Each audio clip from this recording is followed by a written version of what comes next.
official time coming up here. Who's TC Laptop? This is Tim. Yeah. 7 o'clock. Well, I gotta get. You gotta get something? No, not anymore. It's 7 o'clock. We'll call this meeting in order. Start with the Pledge of Allegiance. I pledge allegiance to the flag of the United States of America and to the republic for which it stands, one nation under God, indivisible, with liberty and justice for all. Reading of the call. Dear Supervisor, please be advised that the Trumbull County Board of Supervisors will meet at 7 p.m. on September 26th, 2022 in the County Boardroom. All County Board members' claims are due in the County Clerk's office by noon on September 2nd, 2022, so they can be prepared for Audit Committee approval. Sincerely, Paul Severson, County Clerk. Roll call.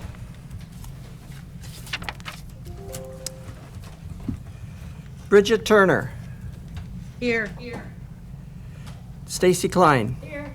Richard Seisha. Yes. Lori Severson. You're still on mute. Lori, You're on mute. you're still on mute.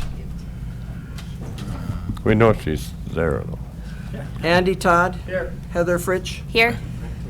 Kevin Adams. Here. Dick Miller. Here. David Orsch. Here. John Austin. Here. Riley Foltz. Here. Robert Becker. Almost here. Dan Schreiner. Here. Kellen Nelson. Here. David Larson. Here. Jeannie Nutter. Here. Ron Johnson. Yes. 17-0. Okay. Where did Tim? Can you turn the volume up on that just a little bit more? All those people are pretty soft yet. Okay, open meeting laws requirements have been met with proper posting and notification. We have an 11-item agenda. I'm going to make a motion to approve. I move to approve. Motion by Supervisor Nutter, seconded by Supervisor Foltz. All those in favor signify by saying aye. Aye. Opposed? Aye. You gotta wait. Oh, sorry about that. Now, no. Opposed? It's carried. Approval of the August 22 minutes. Motion by Mr. Johnson. Second. Second by Mr. Larson. All those in favor signify by saying aye. Aye. Carries. No. Appearances, we have the audit here from Baker Tilly. It's Kim Schultz. Nope. It's She not? didn't come. Oh. Sheann Hediger. Oh, sorry about that. Wrong name. You can introduce yourself then.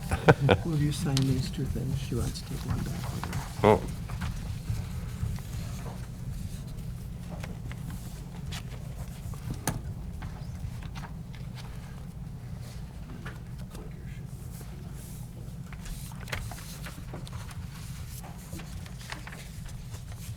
Oh, shit, I signed the wrong place. All right, thank you for We'll having me give here her that today. one then. Yeah, the agenda says Kim Schultz. I'm actually, Oh, there's a button to make it. There you go. okay. Give her the good one. All right, well, thank you for having me. I am Sheann Hediger. I'm actually a senior manager out of the Eau Claire Baker Tilly office. We're going to go over the financial statements here. Just a quick agenda slide here. I'm going to cover the independent auditors report, some financial highlights, and then the required communications. Earlier this month, I was here and met with the Exec Finance Committee to review the financial statements in a little more detail. So tonight will just be a little more high level, a good summary for what happened in 2021.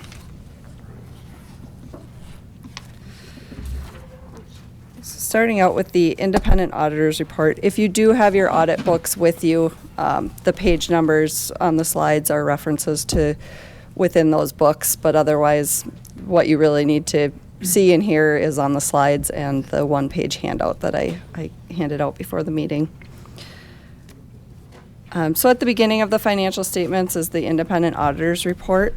This is really the 3 pages that we as the auditors are providing into the financial statements. If you were to compare this to the 2020 Auditors Report, it does look slightly different. It's a little bit longer, one extra page. There was a new audit standard that made the format of that a little different. Basically the same information in there. Some paragraphs are reordered. The opinion is now the first paragraph. And then it expanded the language on some of the auditor's responsibility. So kind of going through that one, as I said, the first paragraph is now the opinion. We did issue an unmodified opinion, also known as a clean opinion. This is the highest that you can receive, so kudos to the county for that. And what that means is we concluded that the financial statements are presented fairly in all material aspects and in accordance with U.S. auditing or accounting principles. The next section then is management's responsibility. Management is responsible for the preparation and the fair presentation of the financial statements, designing and implementing internal controls over that financial reporting, and then evaluating conditions or events that could raise substantial doubt about the ability to continue as a going concern or to stay in operations for at least 12 months following the period end. The next section then is the auditor's responsibility. So I mentioned that the auditor's report has some expanded language. It didn't change our responsibility, it just gives a little more detail. So our objective is to obtain a reasonable assurance that the financial statements are free of material misstatement. So this is not a comprehensive examination of all transactions. We do set materiality levels, we do sampling of transactions to then be able to issue our opinion on the financial statements. We do exercise professional judgment and maintain our professional skepticism throughout the process. We gain an understanding of those internal controls in order to design our audit procedures. We evaluate the appropriateness of the accounting estimates and then also conclude on our own whether we feel there are conditions or events that raise substantial doubt about that ability to continue in operations. And then the last sections of the auditor's report are the other matters, where we give some information on our procedures around the required supplementary information and the supplementary information. And then finally is the other reporting required by government auditing standards. Again, if you were to compare these reports to 2020, this government auditing standards report was not bound with the financial statements in 2020. It is in 2021. And will also be included in the single audit report that will be issued later this week, as it was in 2020.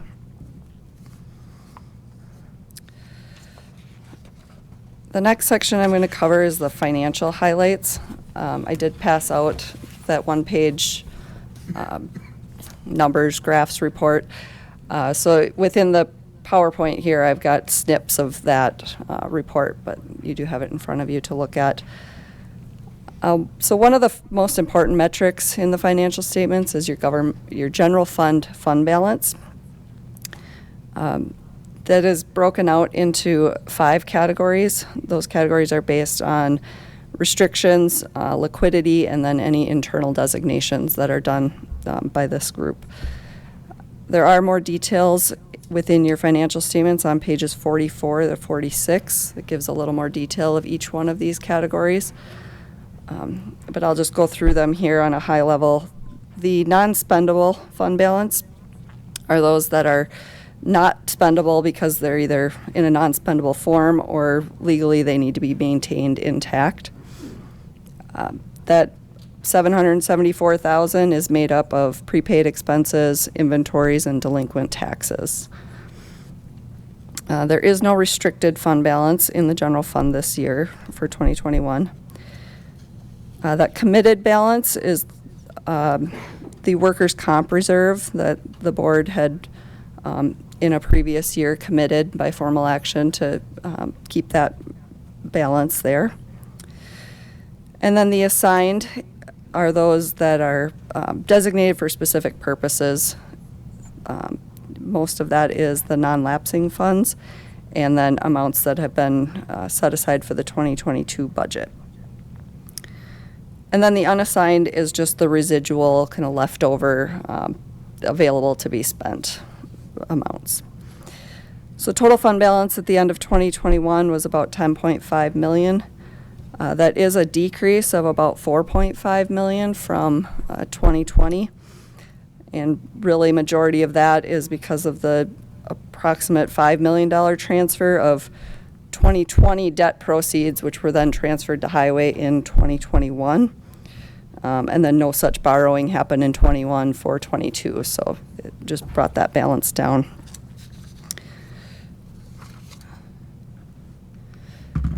I have a bad page break on my slides, but the general fund expenditures amount then helps us kind of look at the adequacy of the general fund balance. So available fund balance are those amounts that are in the committed, assigned, and unassigned. So those are the balances that the county has control over. The non-spendable and restricted amounts, as I said, have to be maintained in their form because of a third party, whether it be debtors or legal reasons and such. So when we compare that available fund balance to general fund expenditures for the year, the ending balance of 21 is about 62%, which means you have just over 7 months of expenditures in reserves. The GFOA recommends a minimum of 2 months, or about 17%. We generally like to see a 20 to 50%. So with Trempealeau County being at about 62%, that's a nice strong fund balance at the end of the year. You could see the 3-year trend there. It has gradually gone up from about 6 months to now just over 7 months worth. I would say this is a really good position to be in going into 2022. With the economic uncertainty, is unknown what interest rates are going to do, how inflation is going to continue to trend. So the general fund balance at the end of 21 was a very strong number.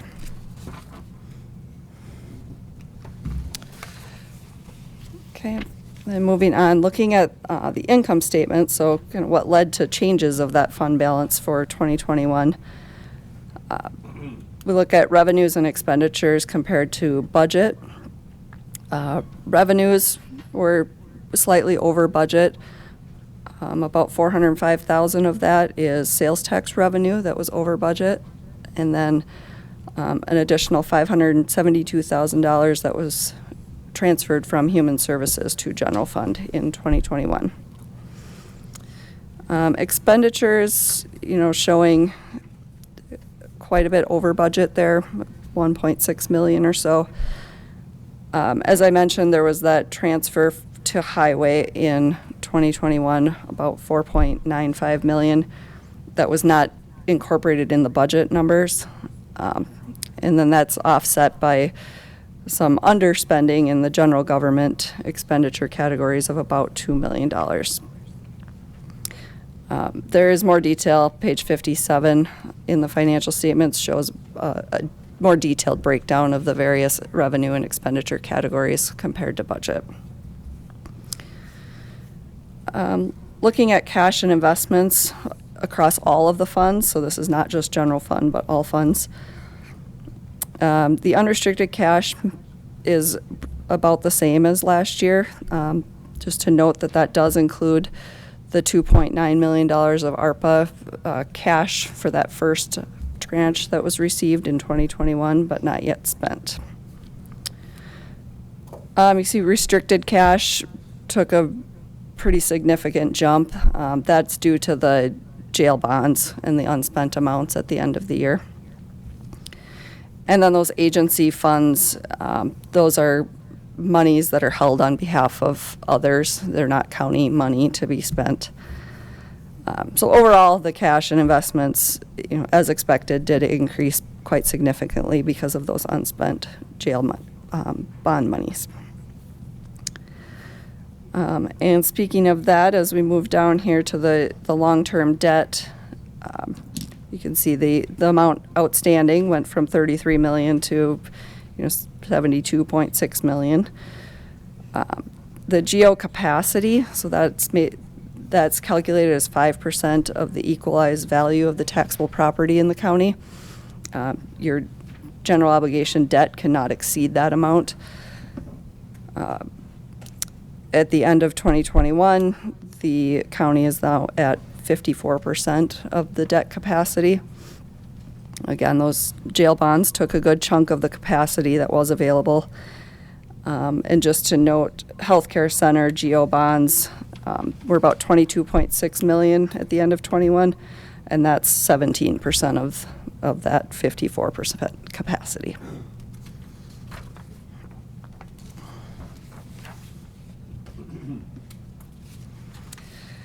Okay, so looking at other funds, so beyond the general fund, these are the other special revenue funds, debt service, and capital projects. These are, set aside for specific purposes, so they're shown in different funds. As far as fund balances at the end of the year, not a whole lot of movement. I did want to note senior services did get a $79,000 transfer from Human Services to fully fund that senior nutrition program that was set up a few years ago. So that's now fully funded at the $300,000 level. Soil and water management, you could see, went from a deficit of $438,000 to $237,000. And really that deficit gets made up in 2022 when about $246,000 of a receivable should have been received. And then same with that notice of discharge. That was a new grant in 2021. So the expenditures happen, but the money will not come in until later in 2022. Debt service remained pretty consistent as expected. That fund you levy for the amount that you expect your debt payments to be, so should not be a lot of shift in there. And then again, capital projects fund, quite an increase in that fund balance due to those unspent jail bonds. The deficit in the prior year was because of some expenditures that happened prior to that debt issue happening. So that one should continue to decrease as the project goes on. Okay, and then a quick look at the highway fund. Just a quick note, the healthcare center and the farm are audited by different auditors, so we don't, those numbers are included in our audit report, but we don't expand further on those. Looking at the cash and investments, a nice positive balance this year at the end of 21. Working capital, which is the current assets minus the current liabilities, is comparable to last year. And there was about a $1.1 million net income in the highway for 2021. So overall good results there. But again, to note that almost $5 million transfer of debt proceeds that happened in 21 will not again be happening in 22. So just to plan out those projects and make sure not overspending in there.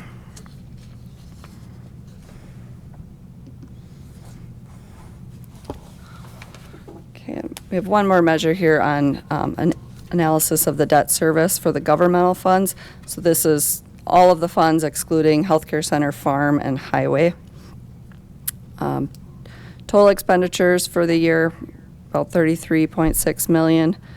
We take out the $5 million that was capitalized for the year to come up with the non-capital expenditures of about $28.5 million. And then the debt service, the principal and interest of $3.3 million gives us a percentage of debt service to non-capital expenditures of 11.7%. A nice steady trend there over the last 3 years. The bond rating agencies recommend a maximum of 20%, so well below that, and debt service is a reasonable level to the expenditures at this point. I would expect that percentage to increase for 2022 and going forward once the jail debt begins repayment. But I'm not sure if it will exceed that 20%.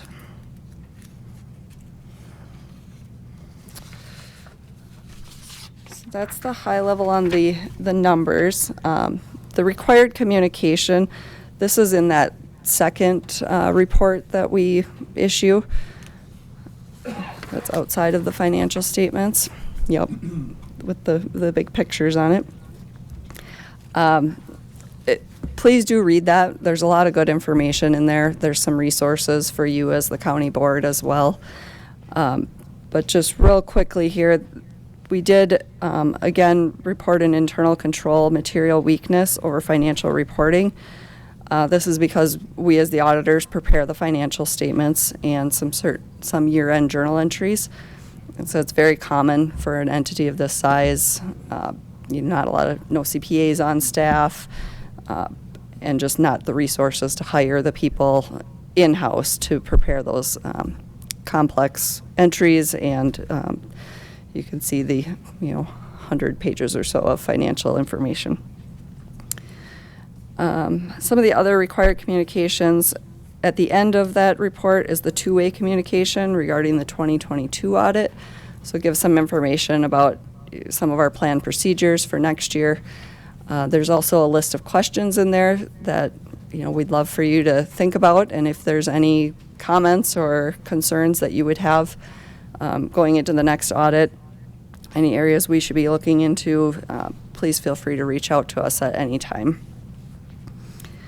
And then regarding the 2021 audit, we did include our corrected and uncorrected misstatements within that report, listed out the significant estimates, and then there's a lot of different points about things we did not encounter. So some of the best ones there, we did not have any difficulties, no disagreements, no consultations outside of the audit team. So staff was very responsive. We started this audit beginning of June. We turned around the financial statements by the end of July. So it's a big undertaking in kind of a condensed period of time. So we do really appreciate the efforts of the county staff. And then the last point within that letter is the new accounting standards that are impacting 2022 and beyond. The biggest one is GASB 87. It's the lease standard. This will be a big undertaking for many governments. We'll work with Paul and staff, ahead of the start of the next audit, but just beware that may make the financial statements look a little different next year, and also is going to require some additional efforts on both the county staff and us as the auditors. So with that, I really want to thank again Paul and his staff, Deb and the Human Services staff, and then both health and land management got hit a little harder this year too with some additional requests. So overall, and the highway staff as well. But everybody's been really great to work with, and we always look forward to coming down here. So. Thank you. Yeah. Anybody got any questions? I will say just at the end here is my contact information, and also Kim Schultz, the partner. So if there is any need to reach out, let us know. You got one? Yes, and it's, I don't know whether it's going to be an auditing opinion, or is it going to be a bonding opinion, or status of our operation in terms of the amount of debt we have. On that bottom of that one page showing our debt, we're at 54%. Can you give me, I suppose it'd be an audit opinion. I can't ask for any more. Well, I would say we generally see probably lower percentages than that. I don't know from a bond rating or bonding standpoint how Right. it would impact, rates and such. That would be a question for your bond counsel, but yeah, I did want to point that out. Just, it was a significant jump in that percentage. Well, and of course, capacity. obviously, we understand the Yes. reasoning for that. What do you see in the counties that you audit, a range? What kind of a range do you see? I would say probably under 25%. Okay. Thank you. But knowing that you do have this big project, I think Right, you right. can obviously justify it. It's very different if you're bonding for operations, making the payroll versus a project too. Right. Thank you.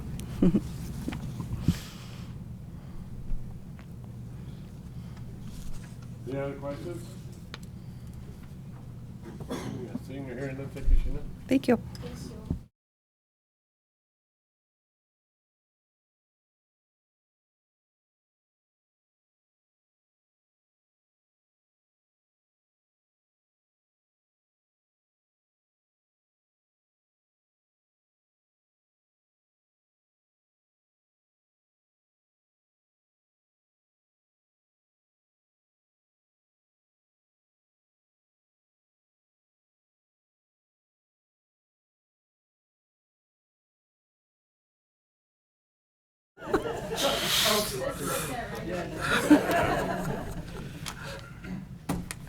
Your face is turning red.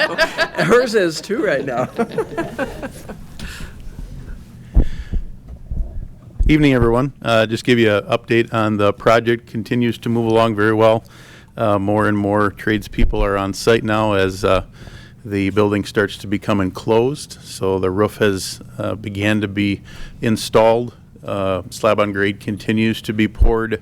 Steel studs are starting to go in on that first floor. You can start to see that the courts portion of the building is being put in place with block, and steel erection has began. So we're still on track in regards to our schedule. Project has been safe, no lost time accidents on the project, so I'm very thankful to the tradespeople for that. So we're still targeting that September, October move-in date of next year. So we're still on track to do that. And as of right now, I don't have any indications of anything that's going to be delayed for material procurement. So I'm very happy to report that. I'm not telling you that that won't change, but as of today, I don't have anything to report on that end. And then in regards to the renovation portion of the project, we do have a date scheduled for October 3rd. And we moved from October 4th to the 17th for another meeting. It's going to be two separate meetings with all the department heads that will remain in the existing building to really go through and finalize program space and space need for their staff. And then we'll come up with two concepts. One is a very minimalistic concept. The other one is taking the concept that was generated at the original plan and updating any changes or tweaks that need to be done along with a budget update. And our goal is to have that information back to you as a full board by the end of this calendar year, so you can make a decision as to what option you would want to move forward with, so that we could get bidding documents in place and bid out by the time you would occupy next fall. So we're kind of on that time frame. It seems like you got a year, but there are a lot of things that need to be put in place in regards to decision-making process for the renovation portion. So that's my update. Are there any questions or things that you see are going on out there that you have questions about, or anything that you've heard from community members that you want me to address? Other than that, things have been going well. Yes, sir. I did get a chance to take a tour of the building. It's Good. the first floor. So, because the second floor wasn't quite enclosed yet. So far, it's a big space. Yep, absolutely. Yeah, and as it continues to progress, you'll see more detail as to what the spaces are. There's a lot of open space that's down in there. As you start to see the walls come in, please tour it again. Thank you for doing that. Encourage all of you to do that. If you've got questions, just ask our staff out there, and they can walk you through what the space is and go from there. So, great, yeah. Who's in charge of that portion of the website? Are there going to be updated pictures or? Yeah, they've been updating them. Have you noticed that? What I've been told is you have to scroll to the bottom rather than Okay. at the beginning, because people have asked about that. And I can have them adjust that as well, so that the newer pictures are prompting right at the beginning, because maybe people are looking at the old ones and say it hasn't been updated. So I've got that on another county. The same question had come up, but they do update them with our weekly photos that are there. So I will make a note to them as well, so that they put the earlier ones ahead of the later ones. Because most people see it and don't scroll down. That might be what's happening. Yep. Sure. Anything else? All right. Thanks for having me. Have a good evening. Thanks, Yep. Kurt. Item 6, resolutions. First one is from environmental land use, rezone traditional ag to primary ag for the Lockery Town of Arcadia. Lockery Town of Arcadia. Whereas Christopher and Christine Lockery, Family Revocable Trust, landowner / petitioner, Rosholt, Wisconsin, have requested the rezone of a parcel of land in the town of Arcadia to accommodate a split of the acreage. And whereas the rezone is on approximately 49.91 acres, more or less, and whereas a public hearing was held pursuant to Section 59.69, parentheses 5 of Wisconsin statutes, and whereas the town of Arcadia supports the rezone request, and whereas the Environment and Land Use Committee moved to rezone this parcel from transitional agriculture, TA, to primary agriculture, PA, and it appears that the zoning change request is appropriate under the circumstances. Now, be it resolved that the county adopt the attached ordinance amending the zoning district boundaries as indicated, introduced by Environment and Land Use Committee, Riley Foltz, Stacy Klein, David Larson, Andrew Todd, Randy Severson, Anthony Munson. Looking for a motion for approval from Mr. Foltz. Second? Second by Mr. Larson. Mike, here to explain to everybody what this is about. Yeah, the property owners wanted to make a sale and do a split, so they needed the rezoning to sell the property. We held a public hearing. We had no opposition. And I believe it was a unanimous support for the rezoning. Again, it's moving from transitional ag to primary ag. Okay. Any further discussion? Not? We'll call for the vote. All those in favor signify, you have to, Yes, this is an ordinance. oh, okay.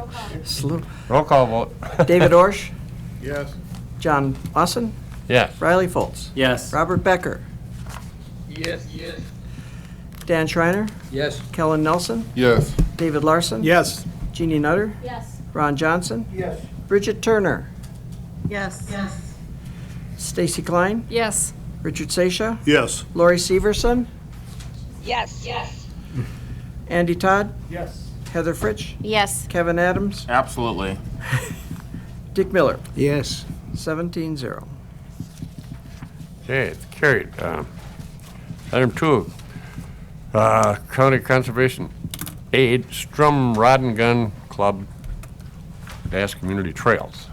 Whereas the legislature of the state of Wisconsin enacted legislation providing for allocation to respective counties on an acreage basis for the county fish and game projects on the condition that there is a local match for the state allocation. And whereas Trempealeau County desires to participate in county fish and game projects pursuant to provisions of Section 23.09, Parent 12 of the Wisconsin statutes. And whereas the funds to be made available by the state for this project year are not likely to exceed $7,000, and a local private source has made commitment to provide the required local match for the state funds. Now be it resolved that the Trempealeau County Board of Supervisors does hereby accept the local matching funds and state funding for the project, and work on the project shall proceed based on the availability of such funds. Now be it resolved that the Environment and Land Use Committee be authorized to expend the funds hereby accepted for mowing, brushing, and seeding, invasive species removal, and sign posting at the Strum Community Trails. For this project year, the location is north of the village of Strum, located in Section 17, Township 24 North, Range 8 West. Introduced by Environment and Land Use Committee, Randy Severson, Stacy Klein, Andy Todd, David Larson, Riley Foltz, Anthony Munson. Move to approve. Motion by Supervisor Nutter to approve. Second. Second. Second by Mr. Larson. Again, you want? Yeah, this is one of the neat projects that comes up annually, and we have a really great number of rod and gun clubs that go out there and do projects and make really great improvements in recreation and for wildlife habitat. This year, the selected group is Strum Rod and Gun Club for Trails Up by Strum. So we had a couple of applications, and we Strum was selected. So we're happy to see engaged groups like this. And the leader up there is Junior Prudlick, who filled out the application. And a shout out to the people that really work on that trip, the trails up there in Strum. It's beautiful. It's beautiful. Okay. Roll call vote? Kellen Nelson. Yes. David Larson. Yes. Jean Nutter. Yes. Ron Johnson. Yes. Bridget Turner. Yes. Yes. Stacy Klein. Yes. Richard Sasha. Yes. Lori Severson. Yes. Yes. Andy Todd. Yes. Heather Fritsch. Yes. Kevin Adams. Yes. Dick Miller. Yes. David Orsh. Yes. John Austin. Yes. Riley Foltz. Yes. Robert Becker. Yes. Dan Schreiner. Yes. 17-0. Okay, the third one, revision ordinance 3-03 regarding public highway foliage. Whereas the county zoning ordinance was last amended on May 16th, 2022, and whereas the county board rules authorize the Environment and Land Use Committee to prepare and submit proposed changes to the county zoning code for approval and adoption by the county board. And whereas a public hearing was held on September 7th, 2022 pursuant to section 59.69 parentheses 5E2 Wisconsin statutes regarding proposed revisions to Trumbull County Comprehensive Zoning Ordinance section 3.03 paren 3 regarding the public highway frontage requirements for newly created lots. And whereas a copy of the proposed changes have been on file in the Office of the Department of Land Management and the Office of the County Clerk and available for public inspection for at least 2 weeks prior to the adoption of this resolution. And whereas the Environment and Land Use Committee has determined that the proposed revision to the Trumbull County Comprehensive Zoning Ordinance is needed and is in the best interest of the health, safety, and welfare of county residents and would better protect county land and its resources.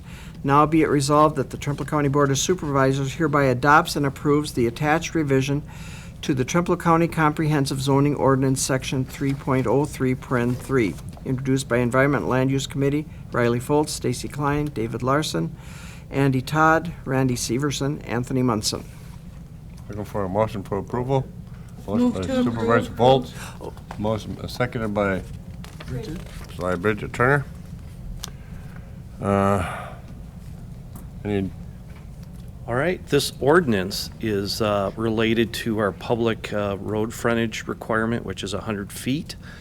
The reason for that is landlocked parcels are not desirable by anybody, because who wants to own land that you can't access? So we have that 100-foot requirement.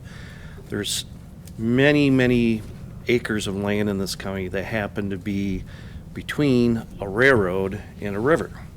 So for instance, so essentially if you have Highway 93, railroad right next to it, land, and then a river.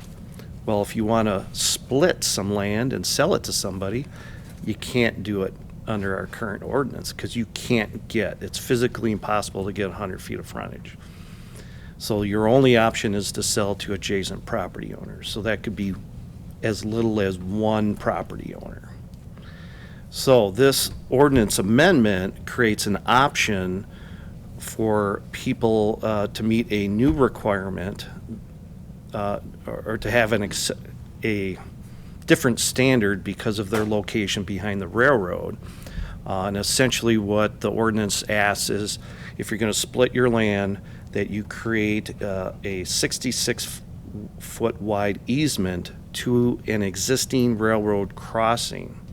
Now, that doesn't give that person access to the public road on the other side, but at county government, we have no ability to make that happen. That's totally up to the railroad to give a license to the landowner. So we're getting giving an option to landowners to get as close as they can to have that public land access and to have more freedom to sell their land, more opportunities to other sellers. But ultimately, that public access is going to be really ultimately determined by the railroad and the license. So we hope that whenever these sales or splits come up, that That's part of the discussion, and these decisions here would come before the Environment and Land Use Committee, so that would bring attention to it as well. But this is really helping to free up some opportunities for people to subdivide land, which is mostly zoned agriculture behind the railroad. Questions? Mr. Miller. We've had a standard in the county in terms of access, frontage for residential. Does this allow residential building on these parcels? It does according to the zoning district that's behind there. This just addresses the splits. Okay. So if there's essentially primary agriculture, like the zoning district this evening, that would allow two homes per 40 acres. So that would allow that. There's reference to agriculture zoning being behind that because we don't want to see high-density residential like R20, which would be 20 units per 40. So we're trying to give flexibility to agriculture and recreational lands. So homes still can be built in these areas. Oftentimes there's floodplain in there too, so there are some challenges to some of the properties behind the railroad. And Mr. Larson? I would just add a couple of things to your points. Number one, this also affects the state trail along Highway 10. So that used to be a railroad, and there's a lot of similar situations with the state trail and the river. So it would affect that too, to allow possible divisions. And just my quick research came up with in excess of 50 properties in the county that this could affect. Might even be more. Okay. Any other discussion? Huh? And by the way, we did have 2 people there in support of the ordinance, by the way, at the ordinance. And nobody opposed? No one opposed. Unfortunately, you want to start with a different roll call, or you want me to wait for him to come back? No, he'll be last. Okay. Dick was the first one I was going to ask. Okay, roll call So, vote. David Orsh, Yes. John Austin, Yes. Riley Foltz. Yes. Robert Becker, Yes. Yes. Dan Schreiner, Yes. Kellen Nelson, Yes. David Larson, Yes. Jeannie Nutter, Yes. Ron Johnson. Yes. Bridget Turner, Yes. Yes.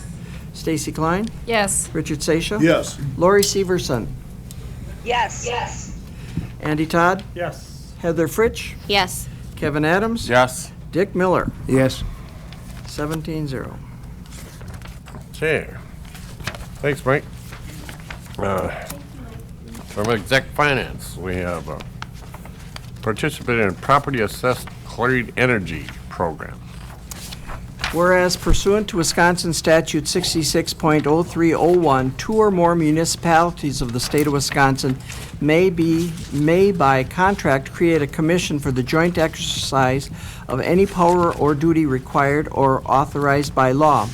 And whereas Trumpealeau County as a municipality, as that term is defined in Wisconsin Statute 66.0301, and a political subdivision located in the state, and whereas Trumpealeau County is empowered by law to promote economic, cultural, and community development, including without limitation the promotion of opportunities for the creation or retention of employment, the stimulation of economic activity, the increase of the tax base, and the promotion of opportunities for education, cultural improvement, and public health, safety, and general welfare, which may be accomplished by various means. Whereas Wisconsin Statute 66.0627(8) authorizes a city, a village, a town, and a county in this state to, among other things, make a loan to or otherwise arrange, participate in, or facilitate the financing of an energy improvement, a water efficiency improvement, or a renewable resource application to a real property within its jurisdiction, and to provide for such financing through the imposition of a special charge against the property benefited by the energy or water efficiency improvement or renewable resource project. And whereas such financings are commonly referred to as Property Assessed Clean Energy or PACE financing. And whereas Trumpealeau County has determined that it is in the public interest to provide real property owners, lessees, lenders, and other transaction parties in Trumpealeau County with access to a uniformly administered program for PACE financing. And whereas in 2016, Dunn, Eau Claire, and La Crosse counties, with the support and counsel of the Wisconsin Counties Association, League of Wisconsin Municipalities, Green Tier Legacy Communities, and other stakeholders, created a commission pursuant to Wisconsin Statute 66.0301 to be known as Wisconsin PACE Commission, otherwise known as Commission. And whereas the commission was created and operates in accordance with the joint exercise of powers agreement relating to Wisconsin PACE Commission, Commission Agreement, which is attached to this resolution, and whereas since 2016, the commission has grown to 34 members, including the counties of Brown, Dane, Kenosha, Ozaukee, Racine, and Washington. And whereas it is in Trumpealeau County's best interest to join the Wisconsin PACE Commission and authorize execution of the commission agreement. Whereas in accordance with Wisconsin Statute 66.0627 and the provisions of the commission agreement, Trumpealeau County must adopt an ordinance relating to the administration of PACE financings in Trumpealeau County and throughout the state, PACE ordinance. And whereas attached to this resolution is proposed ordinance number 13.05, which will be considered at the same meeting at which this resolution is being considered, PACE ordinance. And whereas adoption of the PACE ordinance is a necessary condition to Trumpealeau County entering into the commission agreement. And whereas it is the intent of this resolution to authorize Trumpealeau County to become a member of the commission and authorize a duly appointed representative of Trumpealeau County to finalize and execute the final commission agreement attached to this resolution.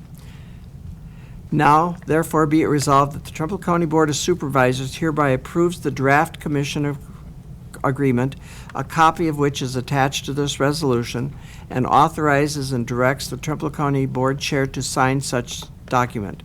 And be it further resolved that the Chair of the Trumpealeau County Board of Supervisors is hereby directed to appoint a Board Supervisor to act as Trumpealeau County's official representative to take all action necessary to effectuate the intent of this resolution. And be it further resolved that blank is designated as Trumpealeau County's representative director of the Board of Directors of the Commission in accordance with the Commission agreement, he or she to serve at the pleasure of the Trumpealeau County Board of Supervisors. Introduced by Executive Finance Committee, Riley Foltz, John Austin, Richard Seisha, David Larson. Motion by Supervisor Nutter, Second. second by Supervisor Seisha. And by the way, I'm looking for a volunteer. Fill in the blank. But anyway, And is we there any have- further discussion on it? We do have Holly Yes. and Tim. Dave, were you not at that meeting, or did you have reservations on this? I was at the meeting. I wouldn't say necessarily have reservations. I just wanted to make sure in that meeting that it was clear that it is not without complete risk that the county would be held liable for something, but chances are minimal. So I don't know if Holly wants, Holly, do you want to address that? I'm sorry, I couldn't quite hear his question. Oh, did you have? It wasn't a question, oh, it was Well, from Heather. Yeah. I was just asking if one of the members of that committee had reservations about this resolution, and then I guess my other question is not quite understanding how this will affect taxpayers, if it's something that's going to cause them to owe more taxes. Just reading through this, I'm trying to get clarification. So it's a voluntary program for property owners. So they would be electing to take a loan out for their property, and then they repay that loan through an annual assessment. So it only affect a property owner that wants to do these upgrades. So it doesn't go on all your taxable properties, just ones that decide to participate. Where do these funds come from? I'm rather unclear. Yeah, it's private money being invested into private property. So there's a kind of specific lender that specializes in these kind of loans that are looking for investments into clean energy. And so those lenders operate in the other, there's about 36 states that have a PACE program. And these lenders kind of serve that, that the national market in this kind of niche loan program. So they, We have local so, lenders as well. Yeah. so can an individual go directly to this particular source of funds? Yes, they can, and they do, but in order for it to be repaid as an assessment, as, kind of like through the tied to the property tax, they have to be approved by the program guidelines. So, but they find their own lender. It's private money for private property owners. What is the advantage to the county other than eventually there could be more taxable property, but might these people obtain this money on their own without going through such a source? Is there a shortfall? Yeah, so the benefit to the property owners is they can get very long-term fixed rate financing because of the structure of this program. And so for a property owner to kind of finance these big capital improvements like a solar array on the roof or a new heating and cooling system, these big capital investments into a commercial property, for them to be able to finance that at a fixed rate for like 20 years makes it an easier project to do. And that kind of money isn't really available outside of PACE financing. If they default on that loan, what responsibility does the county have? Could you talk into your mic? Tim, do you want to answer that one? Sure, yeah. So if there's a default, which by the way, I believe we've had 81 closed projects since 2016, and we've had 0 defaults to date. But if there were to be, the county could assign its tax foreclosure authority to the capital provider, and the capital provider would be responsible for prosecuting the foreclosure. Another part about the structure of the loan, though, is it's not accelerating. So if there were to be a foreclosure, it would just be on the outstanding assessment or assessments. It would not be on the entire remaining principal balance. And what could also happen is that there would be a foreclosure sale, or someone would come in and buy the property, which would have all these improvements that have already been installed by that point, and the subsequent property owner would also take on the remaining balance of the PACE financing, because by the nature of PACE financing, it runs with the land, so it transfers upon sale from the old property owner to the new property owner. So as someone said, nothing's no risk, but it is of low risk to the county. So I'll just say, there's the risk. The risk is if somebody defaults on this loan, the next buyer of that property must assume that portion of the loan that's outstanding. So it could make it more difficult to sell that property, and here you've got property out there that nobody's paying taxes on. So minimal risk, because this is typically larger companies or companies that have, cash available to pay off loans if they need to. But basically the program is to get long-term loans at a much lower rate than they could ever get if they didn't have this program. And since it's kind of guaranteed to be collected through the county's tax system, that's where supposedly the benefit is. Whether it is or not, you guys make your own choice, but there's the risk. Well, and the benefit is clean energy.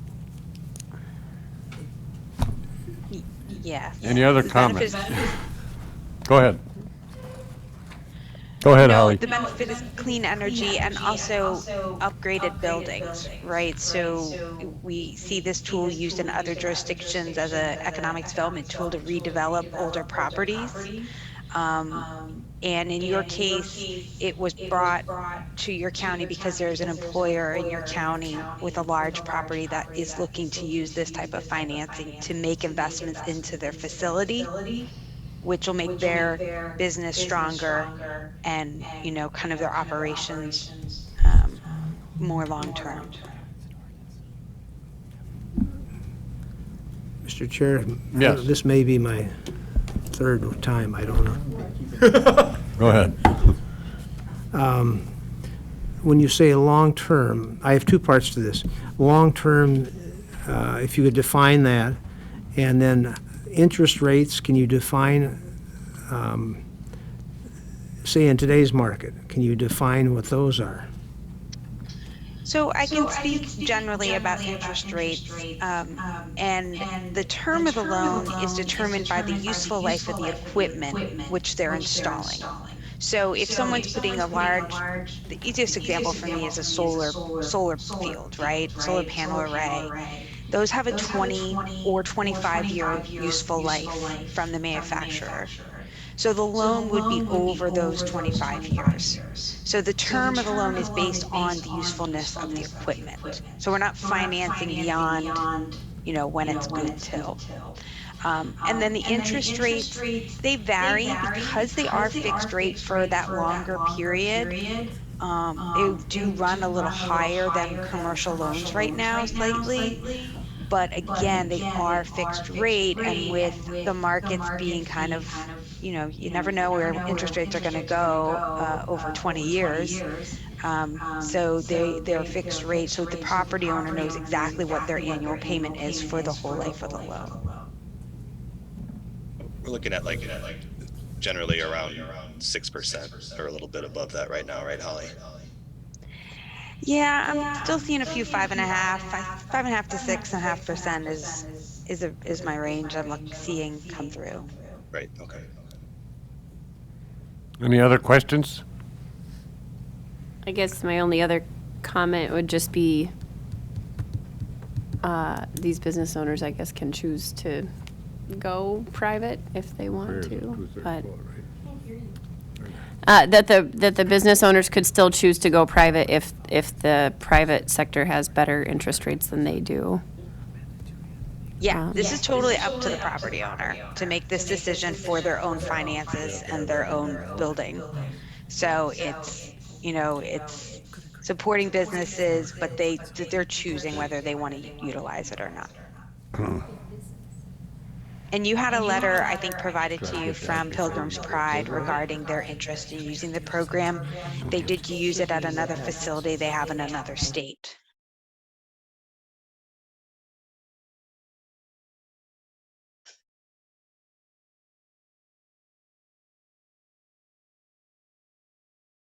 Somebody from this board willing to fill in the blank? Or? What would that person exactly be doing that's filling in that blank? What would their be exact roles, Mr. Chair, on that? The poor person asked for that. I would say, Holly, can you answer that question? Yeah, the members of the PACE Commission, we have one meeting a month unless there are no projects to come before the commission. They are the second Thursday of each month, and they run about maybe a half hour to an hour, depending on how many projects. Any project that would come through the program in your county, you would be notified first, and have the opportunity as the home county to give it a thumbs up or a thumbs down. And it has to be endorsed by the home county before it's taken to the commission. So, and the commission meetings, like I said, they're once a month. We didn't have one in August because we didn't have any projects. This is not, there's not 20 projects a month in this program. It's for a select number of property owners. What time is that meeting usually at? 11 a.m. 11 a.m. Okay. And that's virtual or in person, or how does that? It's virtual. Okay. And we still have some that just call in using the phone number, which was how we did it pre-COVID. Did you, Stacy? Heather? We basically be an advisory. Oh,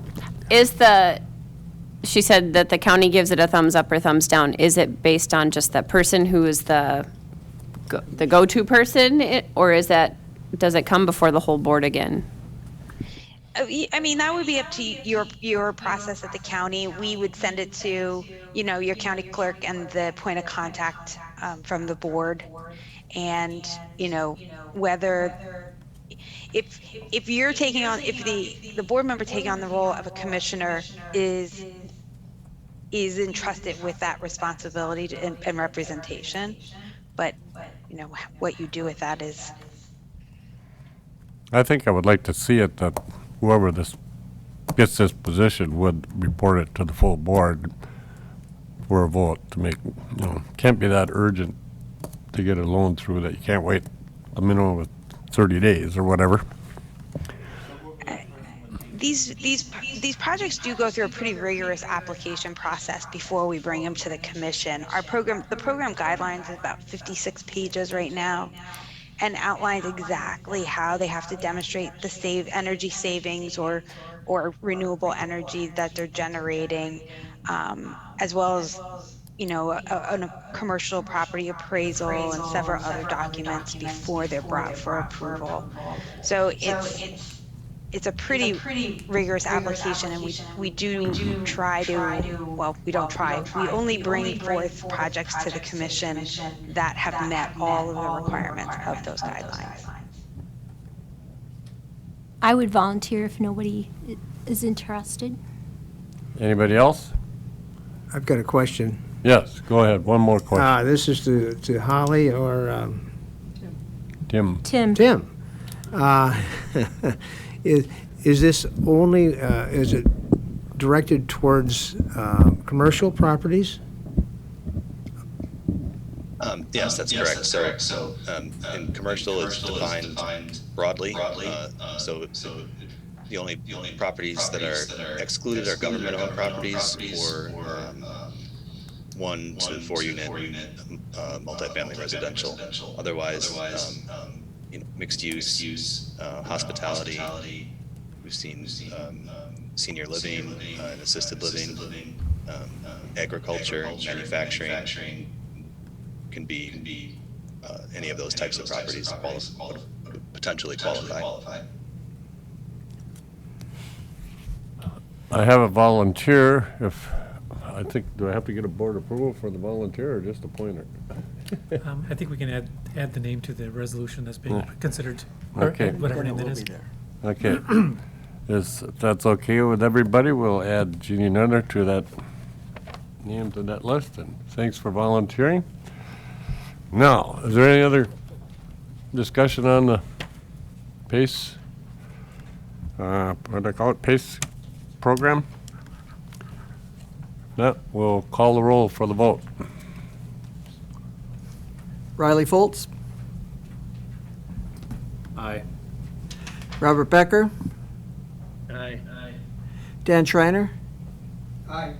Kellen Nelson, Yes. David Larson, Yes. Jeannie Nutter, Yes. Ron Johnson, Yes. Bridget Turner, Yes. Yes. Stacy Klein, Yes. Richard Seisha, Yes. Lori Severson, Yes. Yes. Andy Todd, Yes. Heather Fritsch, Yes. Kevin Adams, Yes. Dick Miller, Yes. David Orsh, Yes. John Austin. We. 17-0. Okay. Thank you, Holly. Thank you, Tim. Thank you, and I'm glad to have a call with Stacy and Paul and whoever else to kind of walk through the guidelines and the commission process if you want. So I'll circle back with you via email. Okay, and our designated person is Jeannie Nutter. Oh, Jeannie. Okay. Thanks. Yep. JeanneNutter.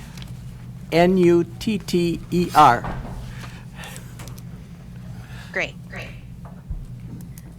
Okay, thank you. Thank you. Okay, item 2, carryover 2022 courthouse maintenance funds to of the 2023 budget. Whereas the 2022 budget for courthouse maintenance projects included funding for the windows and man lift, and whereas these projects will not get done in 2022, and whereas it is in the best interest of Trumbull County to carry over the funding to the 2023 budget so that the projects can be completed in 2023. Now be it resolved that the balance of the 2022 courthouse projects in the amounts shown below be carried over to the 2023 budget. 101.51601.708 windows, $20,000. 101.51601.709 man lift, $12,000. Introduced by Executive Finance Committee, Riley Foltz, John Austin, Richard Seisha, David Orsh, David Larson. Looking for a motion? Motion by Stacy Klein, All second. seconded by Kevin Adams. Any discussion? Hearing none, we'll call the roll. Richard Seisha, Yes. Lori Severson, Yes. Andy Todd. Yes. Heather Fritsch. Yes. Kevin Adams. Yes. Dick Miller. Yes. David Orsh. Yes. John Austin. Yes. Riley Foltz. Yes. Robert Becker. Yep. Dan Schreiner. Yes. Kellen Nelson. Yes. David Larson. Yes. Jeannie Nutter. Yes. Ron Johnson. Yes. Bridget Turner.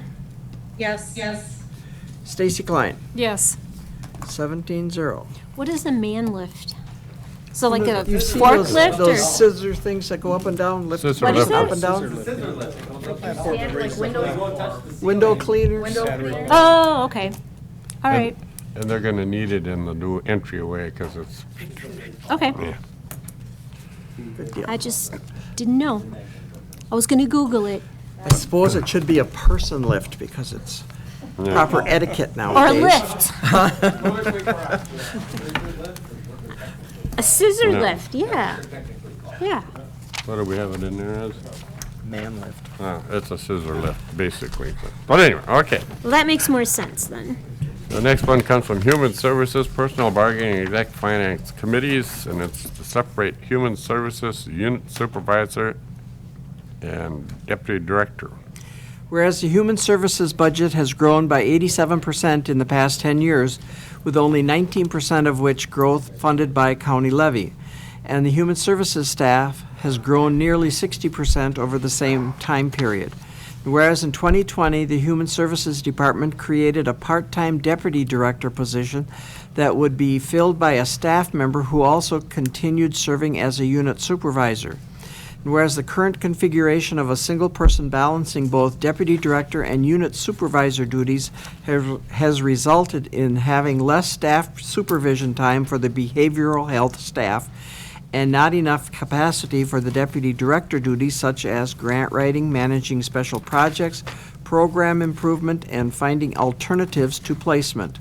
And whereas the growth in new programs and program compliance is essential to keeping the Human Services Department less reliant on county levy funding. And whereas the ability of a single director to provide adequate department-wide oversight in program development, operations, staff support, fiscal and grant management, community partnerships, departmental policy and communications, and program evaluation for a department that is doubling in size is unsustainable. And whereas the cost to split the two positions of deputy director and unit supervisor will be covered by increased revenues and decreased expenses due to finding program efficiencies in future years and by staff vacancies in 2022. And whereas Human Services staff surveys indicate that staff would like more support from supervisors, but they are currently unable to do so as the growth in supervisors has not kept up with the growth of the department. Whereas the cost of this additional position is included in the Human Services 2023 budget proposal with no county levy attached to funding the position. Now be it resolved that the Trumpealeau County Board of Supervisors hereby approves the creation of a separate full-time Deputy Director of Human Services and a full-time Behavioral Health Supervisor. And be it further resolved that the Trumpealeau County Board of Supervisors approves a 2022 budget amendment to move unspent money from staff vacancies to cover the cost of this position. Budget detail in fiscal impact below. Co-introduced by Human Services Board, Dick Miller, Ron Johnson, Heather Fritsch, Jeannie Nutter, Bridget Turner, I gotta keep going, Karen Sepik, Dora Jean Blaha. And co-introduced by Personnel Bargaining Committee, Kellen Nelson, Heather Fritsch, John Austin, Jeannie Nutter, Ron Johnson. And co-introduced by Executive Finance Committee, Riley Foltz, David Larson, Dick Seisha, John Austin, David Orsh. Move to adopt. Second. Supervisor Johnson, second by Supervisor Nutter. Discussion. Hearing or seeing none, we'll call the roll. John Austin, Yes. Riley Foltz, Yes. Robert Becker, He's on mute. You're on mute, or, Audie, you're on mute. Yes. Yes. Oh. okay, Dan Schreiner, Kellen Nelson, Yes. David Larson, Yes. Jeannie Nutter, Yes. Ron Johnson, Yes. Bridget Turner, Yes. Yes. Stacy Klein, Yes. Richard Seisha, Yes. Lori Severson, Yes. Yes. Andy Todd, Heather Fritsch, Yes. Kevin Adams, Absolutely. Dick Miller, Yes. David Orsh. Yes. Item D1, County Aid Bridge Construction, Section 8208. Whereas the various towns hereinafter named have filed petition for county aid in the construction of bridges under Section 82.08 of the Wisconsin statutes. Now be it resolved that said petitions are hereby granted and the county's share appropriated for year 2022 as follows. Town of Arcadia, Brzezinski, I'm just going to read the county's share. Brzezinski Lane, county share $2,944.83. In the town of Arcadia, Creek Road, $375.70. Middle Road, $504.19. North Creek Road, $19,243.67. Pica Road, $30,191.86. Rainy Valley Road, $3,561.27. And Trout Run Road, $9,073.52. In the town of Ettrick, Dopp Road, $4,989.20. Haggested Road, $6,628.61. Heimdall Road, $11,058.63. In the town of Hale, Holman Road, $8,834.80. Cowell Road, $43,846.33. Knightsky Road, $478.94. In the town of Pigeon, Fitch Cooley, $3,590.17. In the town of Preston, Bradley Road, $36,810.28. Marsh Road, $1,645.51. And Corney Road, $3,086.50. Total county appropriation is $180,863.71. Introduced by Trumpealeau County Highway Committee, John Austin, Kellen Nelson, Dan Schreiner, Dave Larson, Robert Becker. Move to approve. Haggested Road in Ettrick is not correct. Yeah. Ettrick's. Haggested Ettrick? Road, it should be That the, should be a 3. yeah, you Yeah. get a And you 3. know, when Highway met, they said it was only 177,000 when they were at the budget hearing, by the way. Holman Road's the same way. That's not correct either. Doesn't add up. Debbie, why don't we postpone this? This usually isn't adopted until November, so Yeah. this is a couple. Should we refer this back to committee? Yes. Thank you. Yeah. They got That two sounds good. errors that very noticeable. I'd move we table this until the November meeting. Okay. There's the motion. Oh, Jeannie, I made the motion to bring it back to committee, or to the highway committee. Basically table it till, Yeah, No. refer it back. refer because it back, okay, refer it back. And Dick Miller was the second. Can you second it? Second that motion? Seconded it? Miller. Seconded by Mr. Miller. All those in favor signify by saying aye. Aye. Thank you. Opposed? All right. Keep that one up like that. E. Audit Committee. Members' claims. Now, we'll have to watch on this one. No. Whereas the Audit Committee has audited the following claims and recommend that they be allowed as follows. John Austin, $883.75. Kevin Adams, $228.76. Robert Becker, $282.50. Riley Foltz, $330. Heather Fritsch, $71.25. Ron Johnson, $0. Stacy Klein, $320. David Larson, $241.25. Dick Miller, $367.50. Kellen Nelson, $612.50. Jeannie Nutter, $440. David Orsh, $325. Richard Seisha, $247.50.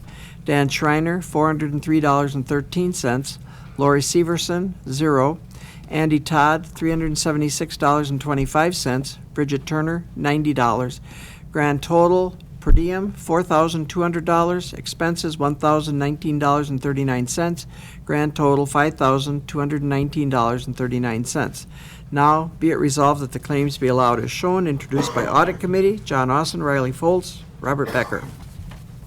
Okay, look for a motion for Supervisor Foltz, seconded by Supervisor Nutter. Who was the first? Any questions or Andrew?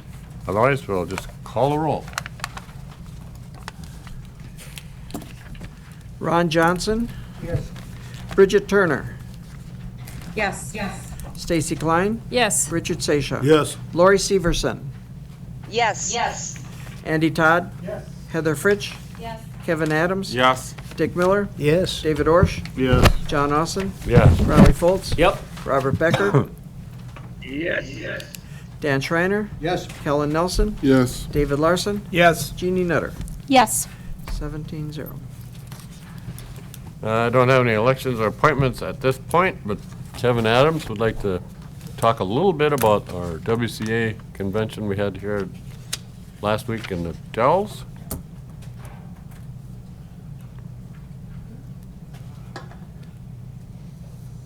Remember, you're limited to 45 minutes. I don't think so. We want to get home. It's going to be, longer. Several of us went to the county convention in the Wisconsin Dells. It went very well. I think it's a good learning tool, especially for us new members of the board, which a majority of us are either new or fairly new. So I think it's a good thing. I went to several classes, but the biggest one I went to is our aging population. Since I'm on the ADRC committee, I thought that was a good one for me to go to, being on the ADRC committee, plus my real life job being in human services too. So I think that was this class I went to, one of many, is not only very beneficial for the county board here, but also my real life job. So any questions? Oh, good job. Thank you. Thank you. The others that attended, if they want to talk. Did anybody else want to say anything about the convention at all? You don't have to get up, and you can just do it right from your chair. We got 3 on the screen, too.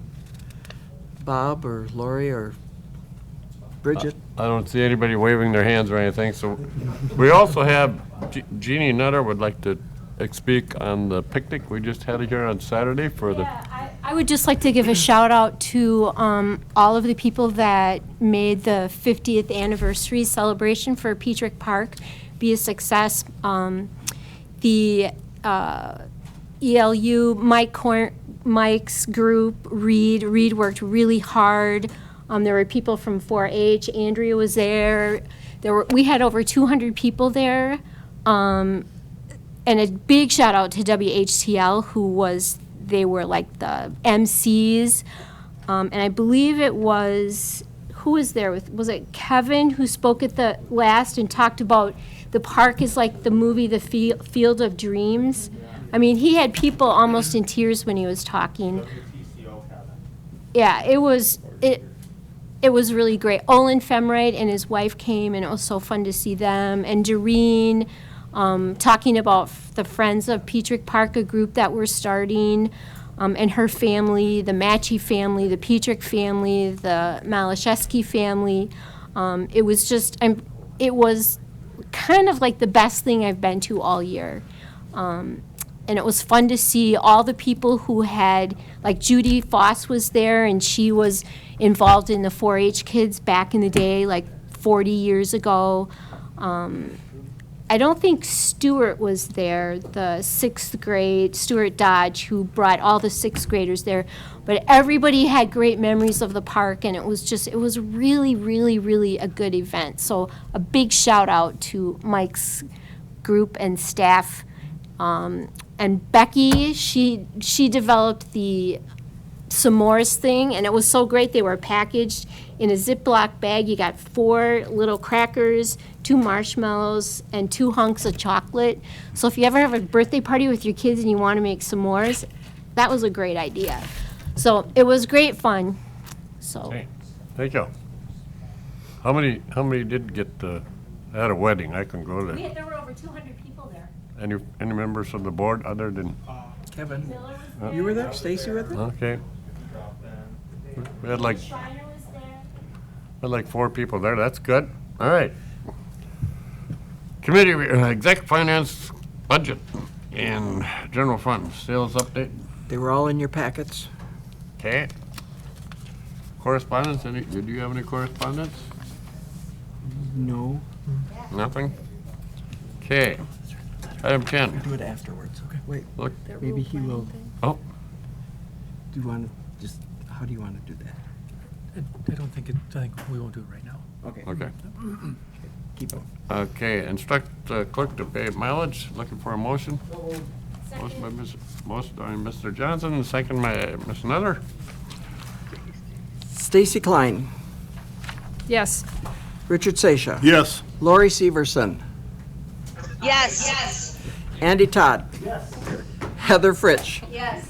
Kevin Adams. Absolutely. Dick Miller. Yes. David Orsh. Yes. John Austin. Yes. Riley Foltz. Pay it out. Robert Becker. You betcha. Dan Schreiner. Kellen Nelson. Yes. David Larson. Yes. Jeannie Nutter. Yes. Ron Johnson. Bridget Turner. You would have, Yes. well, we can do that. 17-0. Okay. Do you want Okay. to announce this fixing thing there Yeah. too? Or do you want me to say it too? Anyway, the upcoming board meeting, there should be a note on your desk besides, but it's actually at 6 o'clock for Heather, or for Krista. Krista's doing a training. A training at 6 p.m.